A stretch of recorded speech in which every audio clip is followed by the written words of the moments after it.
আপনারা সকলেই জানেন যে বেশ কয়েকটা দিন আগে আমার সোনা বাবার মামা ভাত হয়েছে। তো সেখানে যে যে অতিথিরা নিমন্ত্রিত ছিল তারা কিছু না কিছু একটা বাবুর জন্য উপহার নিয়েই এসছে। সো হ্যালো এভরিওয়ান, কেমন আছেন আপনারা? আশা করছি সকলে ভালো আছেন।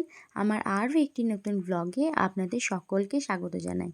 আশা করছি আজকের ভিডিওটা আপনাদের বেশ ভালোই লেগে থাকবে। আজ হলো শুক্রবার, সকাল থেকেই আকাশটা বেশ মেঘলা, কিন্তু কিছু করার নেই, আমাকে তো কাচাকুচি করতেই হবে। সকালে ঘুম থেকে উঠে আগে আমি বিছানার কভারগুলো চেঞ্জ করার বদলে আগে বালিশের কভারটা চেঞ্জ করে দিলাম। আসলে কালকে বালিশের কভারগুলো একটু পরিষ্কার করার জন্য কেচে দিয়েছিলাম, তো সেগুলো আর রাত্রিবেলাতে অর্ডার পরানো হয়নি। তাই আজকে সকালবেলাতেই ভাবলাম বিছানাটা না গুছিয়ে আগে বালিশের কভারগুলো আগে পরিয়ে দিই, তারপরে অন্যান্য কাজ করব। এমনিতেও আগে বাসনটা ধুয়ে এসেছি, তারপরেই কিন্তু আমি বিছানাতে এসেছি। বিছানাতেও সোনা বাবার বাবা আর সোনা বাবা অনেকটা বেলা অবধিই ঘুমায়, সেই জন্য আমার বিছানাটা সকাল সকাল গোছ করা হয় না। তার জন্য অনেকটা লেটই হয় বটে, কিন্তু কী আর করার, বিছানা একবার না একবার গোছ তো করতেই হবে, তাই না? তো এখন যে বালিশের কভারগুলো কালকে কেচে দিয়েছিলাম সেগুলো ভালো মতো পরিষ্কার করে শুকিয়ে পরিয়ে দিচ্ছি। আসলে মাঝে মাঝে এই বালিশের কভারগুলোও কিন্তু চেঞ্জ না করলে কেমন লাগে। আমাদের এই গ্রাম সাইডে বালিশের যে কভার থাকে সেই কভারের নিচে আবার আমাদের পুরনো কাপড় বা ব্যবহার না করা যে কাপড়গুলো থাকে সেইগুলো দিয়ে কিন্তু বাড়ির মারা বা কাকিমারা বা ঠাকুমারা তারা কিন্তু বালিশের অড় বানিয়ে দেয়। এই বালিশের অড়গুলো আমি সাধারণত বানাই না, আমার শাশুড়ি মাই বানিয়েছে আমার শ্বশুরমশাইয়ের লুঙ্গি দিয়ে। আসলে এই লুঙ্গিটা অনেকদিন পরার পর হয়তো ছিঁড়ে গেছে বা কিছু হয়েছে, যেটা ব্যবহার হবে না সেইগুলো অড় বানিয়ে দিয়েছে। আমার হাজব্যান্ড এগুলো একদমই পছন্দ করে না, কিন্তু কী আর করার, আমার শাশুড়িমা বলেছে যখন, এটা কিন্তু তলায় পরাতেই হবে। আর যাই বলা যাক, একটা কভার পরানোর থেকে দুটো তিনটে যদি বালিশের কভার পরানো থাকে তাহলে লাস্ট অবধি যে বালিশটা করা হয় যে ছিটটা দিয়ে, সেই ছিটটা কিন্তু রঙটা একদমই নতুন থাকে, মানে একদমই খারাপ হয় না। আপনারাও একটু চেষ্টা করে দেখতে পারেন, বালিশের মধ্যে যদি দুটো তিনটে করে অড় পরিয়ে রাখেন তাহলে নতুনের যে ছিটটা থাকে সেই ছিটটা কিন্তু এতটুকু নোংরা হয় না। আর এই যে আপনাদের সঙ্গে কথা বলতে বলতে আমার সমস্ত বিছানাটা গোছগাছ করা হয়ে গেছে। আর এই দিকে যে সোনা বাবা বললাম না যে যে অতিথিরা নিমন্ত্রিত ছিল তারা কিছু না কিছু সোনা বাবার জন্য নিয়ে এসেছে, তো সব কিছুই মা যেহেতু আমাদের এই বাড়িতে পাঠিয়ে দিয়েছে, আমাদের এই ছোট্ট ঘরে খাট আর শোকেস রেখে আর কিছু রাখার জায়গা নেই। তার মধ্যে আবার ফ্রিজ আছে, আমার একটা সেলাইয়ের মেশিন আছে। হ্যাঁ, একটা ভালো কথা, আমি আমার সেলাইয়ের কাজটা আবার নতুন করে শুরু করছি। আশা করছি আমার গ্রামের যে বন্ধুরা আছেন তাদের যদি কোনো দরকার পড়ে আমাকে অবশ্যই আমাকে ইনবক্স করবেন বা আমাকে মেসেজ করবেন। আপনাদের যদি কোনো হেল্প করতে পারি, আমি সেলাইয়ের কাজটা আবার নতুন করে শুরু করতে চাই। তো যাই হোক, আজকে সোনা বাবার এই যে খেলাগুলো আছে, এই যে এরোপ্লেনের মতো যে খেলাটা দেখছেন, এইটা গাজনের সময় আমার মামার মেয়ে সোনা বাবার জন্য পাঠিয়ে দিয়েছে। আর এই যে যেসব অতিথিরা এসেছিল সেই অতিথিদের মধ্যে কোনো অতিথি হয়তো সোনা বাবাকে এই গাড়িটা গিফট করেছে, হয়তো ছোট বন্ধুরাই করেছে, কেননা ওনারাও এখানে আমন্ত্রিত ছিলেন। তো তারপরে দেখুন একটা টিফিন কোটো পেয়েছে, মানে ওই যে স্কুল যাওয়ার যে টিফিন বক্সগুলো হয় সেই টিফিন বক্স, একটা প্লাস্টিকের বোতল, আর যে পেন্সিল রাখার যে বাক্সগুলো হয়, আমরা আগে হয়তো ওটাকে বাক্সই বলতাম, এখন কি বলা হয় জানি না। তো সেই বাক্সগুলোর মধ্যেই কিন্তু আছে। তো সোনা বাবা যখন পড়াশোনা করবে তখন ওর একটু সাহায্য হতে পারে। যেহেতু সোনা বাবার বেশ অনেকটাই দেরি আছে স্কুল যাওয়ার জন্য, সেই জন্য এইসব জিনিসগুলো বাইরে ফেলিয়ে না রেখে আমি এগুলো সুন্দরভাবে গুছিয়ে রেখে দিচ্ছি যাতে দরকারে কাজে লাগে। এই যে সোনা বাবা একটা সুন্দর মতো কার্টুনের ছবি দেওয়া একটা ব্যাগ পেয়ে গেছে। এই যে গিফটগুলো দিয়েছেন যারা, তারা যদি আমার ভিডিওটা দেখে থাকেন তাহলে অবশ্যই একটা কমেন্ট করে জানাবেন। আপনাদের গিফটগুলো খুব সুন্দর হয়েছে, মন থেকে বলছি, প্রচণ্ড সুন্দর হয়েছে। আর এই যে ফ্লাস্কটা ভরতে ভুলে গিয়েছিলাম, সেই ফ্লাস্কটা আবার ঢুকছিল না, বেশ টানাটানি করেই ওটাকে চাপ দিয়ে ঢোকালাম। যাই হোক, এই ফ্লাস্কটার পেছনে অনেক কাহিনী আছে। ফ্লাস্কটা ছিল বলেই আমার সোনা বাবা জন্মের পরই ভালো ফিট করতে পেরেছে। ও যখন জন্মায় তখন ও আমার বুকের দুধ একদমই পেত না, ব্রেস্ট ফিড করার জন্য কোনো দুধই ছিল না। তখন কিন্তু সোনা বাবা ডাক্তারের যে একটা পাউডার দুধ লিখে দিয়েছিলেন, এম গোল্ড বা মাইল্ড গোল্ড কিছু একটা বটে, তো সেই দুধটাই কিন্তু সোনা বাবা খেয়েছে। ফ্লাশটা থাকার জন্য সোনা বাবা যখনই খেয়েছে গরম গরম খেতে পেরেছে, আর ফ্লাশটা যদি না থাকতো সোনা বাবা হয়েই কিন্তু ঠান্ডা খাবারই খেত। তার মধ্যে কিন্তু সোনা বাবার একটু ঠান্ডা লেগে যাওয়ার ভয় থাকতো। তো যাই হোক, সোনা বাবার বাবা এই ফ্লাশটা কিনে দিয়েছে। তো এখন যেহেতু আর কোনো ব্যবহার করা হবে না, তার জন্য সুন্দরভাবে গুছিয়ে রেখে দিয়েছি। আসলে মানুষ হোক কিংবা কোনো জিনিস, যত্নে যেটা রাখা হবে সেটা সত্যি সুন্দরই থাকে আর অনেক দিন টেকসই হয়।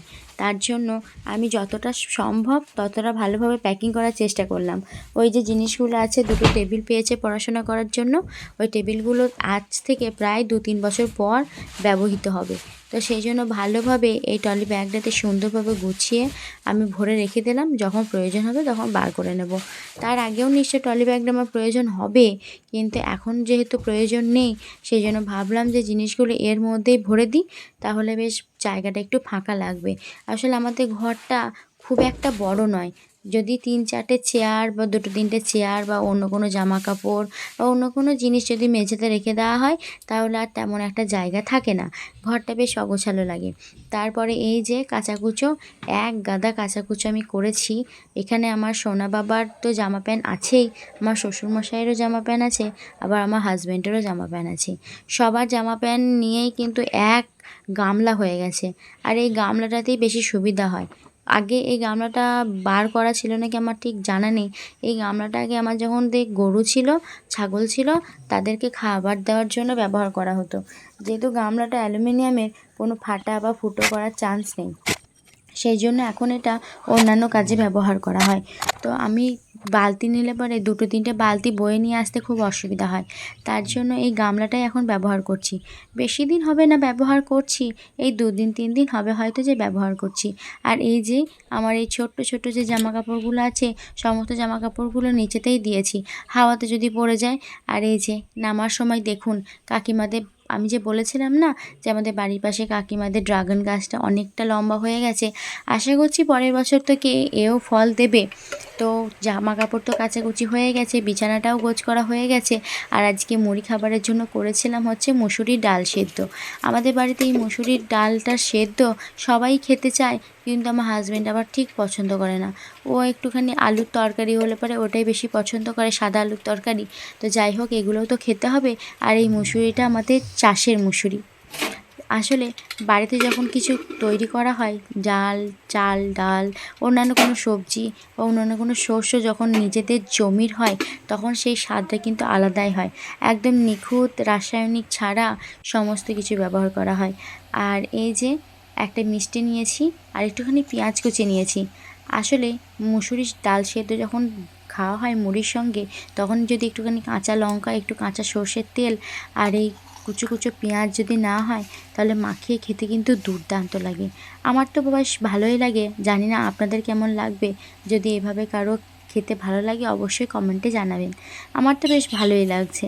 তো আমি এইদিকে লঙ্কাটা নিয়ে নিই, তেলটা আমি রান্না করার সময়তেই দিয়ে দিয়েছি, আর একটুখানি পেঁয়াজ কুচিয়ে নিয়েছি। একটু একটু করে পেঁয়াজটা খেয়ে নিই। আজকে সেন্টার থেকে খিচুড়ি ডিম এনেছিল বটে, কিন্তু প্রত্যেক দিন কিন্তু খিচুড়ি ডিম খেতে একদমই ভালো লাগে না। তার জন্য বাবাকে বলেছিলাম যে তুমি আজকে খেয়ে নাও, আমি আজকে মুড়ি খাবো। এক এক দিন মনে হয় যেন মুড়িটা খেতেই বেশ ভালো লাগে, আর এক এক দিন মনে হয় যেন মুড়িটা খাবো না, খিচুড়িটা খেতেই ভালো লাগে।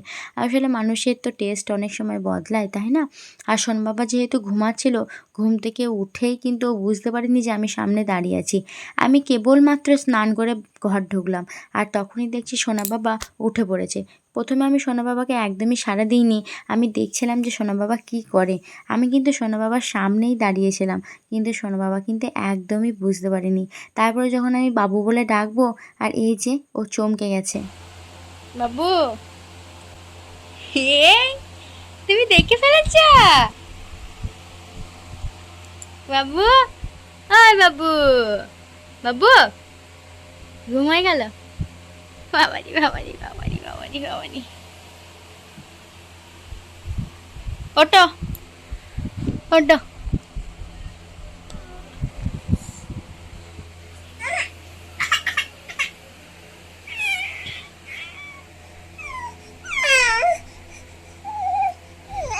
বাবাকে কোলে তুলে নিলাম। ঘুম থেকে ওঠার পরপরই সোনা বাবা খুব একটা কান্নাকাটি করে না। আর যেহেতু সবার সামনে যদি দেখতে পায়, মানে ওকে যদি সবাই সামনে রাখা হয়, তাহলে একদমই ও কান্নাকাটি করে না। ঘুম থেকে উঠে ওর পাশে যদি কেউ থাকে তাহলে ওর খুব আনন্দই হয়। আর এই যে ছোট্ট ছোট্ট হাত দিয়ে যখন আমার চুলের মুঠি ধরে আমাকে মারে, তখন যতটা আনন্দ হয় তার থেকেও দ্বিগুণ বেশি লাগে। কী আর করার, ও তো অবুঝ।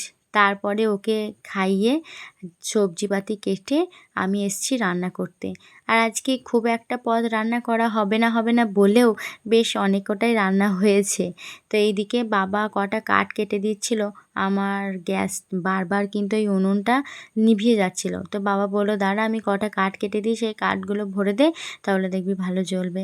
আসলে আমাদের বাড়িতে সত্যি কথা বলতে জ্বালনের কিন্তু অভাব নেই, গ্যাসেরও অভাব নেই, ইন্ডাকশানেরও অভাব নেই, তিনটেই আছে, কিন্তু বেশিরভাগ ব্যবহার করা হয় উনানটা। রাত্রের জন্য গ্যাস আর চাটা করার জন্য ইন্ডাকশান। সমস্ত কিছু থাকা সত্ত্বেও আমরা শাশুড়ি বৌমা সবসময় উনানেই রান্না করি। বিয়ের প্রথম কিন্তু আমি উনানে রান্না করতে পারতাম না, কিন্তু এখন বেশ অভ্যস্ত হয়ে গেছি। আর এই যে সোনা বাবাকে নিয়ে এখন খেতে বসেছি। সোনা বাবাকে আজকে আলাদা করে আমি খাওয়াবো না, একটা আলু আর অল্প পরিমাণে একটু মাছ ধুয়ে নিয়েছি আমার থালার মধ্যেই, তো ওটাকেই একটু একটু করে খাইয়ে দেবো, কেননা সোনা বাবা আজকে বেশি ভাত খেতে পারবে না। আসলে সোনা বাবাকে খাওয়ানোর খুব আগেই একটু আগেই সোনা বাবাকে দুধ খাইয়ে দিয়েছিলাম। আর আজকে সত্যি কথা বলতে প্রথম এই রেসিপিটা খেলাম। হ্যাঁ, মাছের ডিমের বড়া তো সবসময় খাই, মাছের ঝোলও সবসময় খাই, কিন্তু থোড় দিয়ে সয়াবিন দিয়ে আলু দিয়ে ভাজা আমি জীবনে মনে হয় প্রথম খেলাম। সত্যি কথা বলতে একদম দুর্দান্ত হয়েছিল খেতে। আপনারা যদি কোনোদিন খেয়ে থাকেন এইভাবে, অবশ্যই একবার জানাবেন। তো আমি কোনোদিন খাইনি, আজকে আমার শাশুড়ি মা বললো এইভাবে করতে, তো এইভাবেই করেছিলাম। রান্নাটা প্রথমে আমি শুরু করলেও শেষ অবধি রান্নাটা আমি করতে পারিনি, কেননা সোনা বাবা প্রচণ্ড পরিমাণে কান্নাকাটি করছিল। তো সোনা বাবাকে নিয়ে আমি ঠাকুমাদের বাড়ি গিয়েছিলাম, আর এই সমস্ত রান্না কিন্তু আমার শাশুড়ি মাই করেছেন। আসলে শাশুড়ি মা আর শ্বশুরমশাই সোনা বাবাকে কাঁদতে একদমই দেখতে পারেন না। তারপরে খাওয়া দাওয়া করার আগে তো কিছু কিছু জামাকাপড় তুলে নিয়ে এসেছিলাম, আর বেশ কয়েকটা জামাকাপড় হালকা হালকা ভিজে ছিল। তাই ভাবলাম যে একদম খাওয়া দাওয়া শেষে সেই সন্ধ্যার আগে ওটা তুলে নিয়ে আসবো, তাহলে পরে বেশ শুকিয়ে যাবে। কিন্তু কি আর ভাবা, এই বর্ষাকালের দিনে যেটা ভাবা হবে তার উল্টোটাই হবে। এই যে আকাশ ভর্তি কালো মেঘ এসছে, কি জানি এখনই হয়তো দুমদাম করে বৃষ্টি চলে আসবে, আর আমার ওপরে আস্তে আস্তে সমস্ত জামাকাপড় ভিজে যাবে। তাই একদম ছাদে এসেছি যখন, এই কটা মাত্র জামাকাপড় আছে, বাবার প্যান্টটা, ছোট্টুর প্যান্টটা, আর ওদেরই দুটো গেঞ্জি, যেহেতু এইগুলো অনেকটা মোটা মোটা, তার জন্য কিন্তু শুকাতে একটু দেরি হয়েছে। তো সেইগুলো তুলে নিয়ে চলে যাই। আর ওইদিকে কাকার একটা পাঞ্জাবি ছিল, সেই পাঞ্জাবিটাও একবারে তুলে নিলাম, নাহলে কাকিমাকে তো আবার আসতেই হবে। তো একটা পাঞ্জাবির জন্য আবার আসার দরকার নেই, আমিই তুলে দিলাম। তারপরে গ্রিলটা লাগিয়ে ভালোভাবে বাড়ি চলে এসেছি। যেমন ভাবা তেমনই কিন্তু কাজ হয়েছে। এই যে রাস্তাটা কেমন স্যাঁতসেঁতে হয়ে গেছে দেখতে পাচ্ছেন, বৃষ্টি পড়েছে। বললাম না যে কখন যে বৃষ্টি চলে আসবে তার কোনো গ্যারেন্টি নেই। আর ওই যে বলতে বলতেই কিন্তু প্রচণ্ড বৃষ্টি হয়েছে, রাস্তাগুলো বেশ ভিজে ভিজেই লাগছে। তারপর যখন বৃষ্টি থেমে গেছে, আমার সোনা বাবাকে ঠাকুমা, মানে আমার ঠাকুমা শাশুড়ি নিয়ে গেলেন একটুখানি বেড়ানো করার জন্য।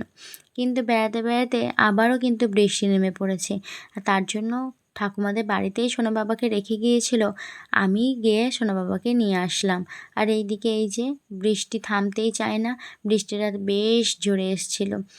সন্ধ্যের দিকে সোনা বাবাকে একটু দুধ করে দিয়েছিলাম, সেই দুপুরবেলাতে দুধ দিয়েছিলাম, মানে ব্রেস্টফিড তো ও করেই, কিন্তু তোলা দুধ যে 150 লাখের যে দুধটা খায়, সেই দুধটা দিনে 2বার থেকে 1বার দিই। তো তারপরে সোনা বাবাকে খাইয়ে দাইয়ে মা কালকে রাত্রে সাবু ভিজিয়েছিল। কালকে তো ভিডিওতে বলেইছিলাম যে আমার শাশুড়ি মা কিছু খেতে পারছে না, জিভে কামড়ে ফেলেছে বলে, তো সাবু খাবে বলে সাবু ভিজিয়েছিল। তো কালকে আমার খাওয়া দাওয়া হয়ে গেছিলো বলে আমি আর সাবুটা খাইনি, আমার জন্য অল্প পরিমাণে ফ্রিজে রেখে দিয়েছিল। তো আজকে কলা নিয়ে মিষ্টি নিয়ে একটুখানি মেখে খাচ্ছি। আর যখন ডেলিভারি লাস্টের দিকে হয়েছে, তখন এই জিনিসটা খেতে আমার কিন্তু খুব ইচ্ছা করেছিল, কিন্তু যেদিন ইচ্ছা করেছিল সেই দিনকেই কিন্তু আমি ভর্তি হয়ে গিয়েছিলাম। কি আর করার আছে, তো ডেলিভারি পরেই এটা খাবো। এটা কিন্তু দুর্দান্ত লাগে খেতে, আর এর সঙ্গে যদি একটুখানি পাউডার দুধ বা গরুর দুধ যদি মিক্স করা হয় বা একটু ক্ষীর বা মন্ডা যদি মিক্স করা হয় তাহলে তো একদম নবান্নের চালের মতো খেতে লাগে।